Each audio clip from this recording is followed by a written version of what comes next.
الرأفة. فين النادي الإسماعيلي؟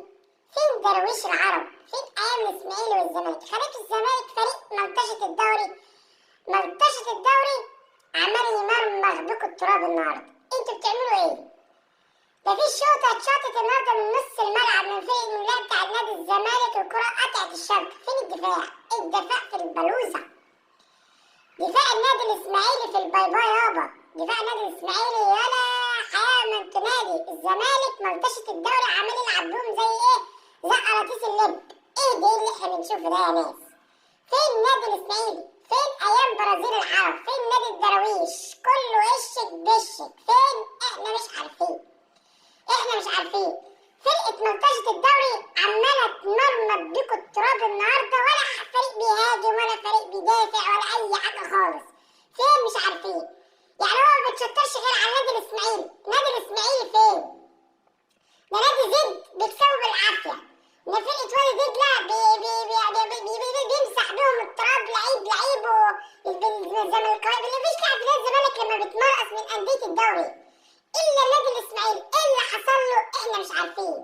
فين النادي الإسماعيلي؟ النادي الإسماعيلي نادي الجماهيري، كان بينافس الأهلي وبينافس الزمالك. دلوقتي بنشوفش غير بيراميدز الفريق الوهمي، وبنشوفش غير النادي الأهلي. طب الإسماعيلي فين؟ الإسماعيلي فين؟ أنا مش قادر أفهم الإسماعيلي مش بينافس على الدوري ليه؟ وليش بيخش دوري أبطال أفريقيا؟ علينا طول عمرنا في الهم والحزن اللي إحنا فيه ده يا ناس.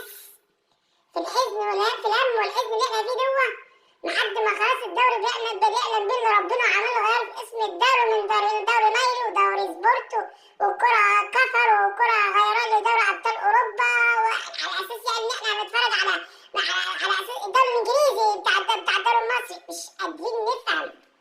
مش قادرين نفهم أندية الدوري الجماهيرية. مبقاش في دي أندية جماهيرية خالص في الدوري، كل ده اتعمل يطلع على عبده ويديله، اطلع وعبده ويديله لحد ما الدوري خلاص بقى يعلم بيه ربنا سواد طين. ولا شايفين اسماعيلي ولا شايفين مصر ولا شايفين اتحاد ولا شايفين أي حاجة خالص، لحد ما خلاص زهقنا وكرهنا كورة باللي فيها في أم دي بلد. بجد احنا اتخنقنا بقى، احنا اتخنقنا. ده احنا كنا نشوف ماتشات بتاعت زمان، قالوا اسماعيلي وقالوا الزمالك واسماعيلي، كان مفيش كرسي فاضي، وتلاقي كرة من هنا وكرة من هناك ودوري حلو حاجة تفرح. دلوقتي ما نشوفش غير سواد التين.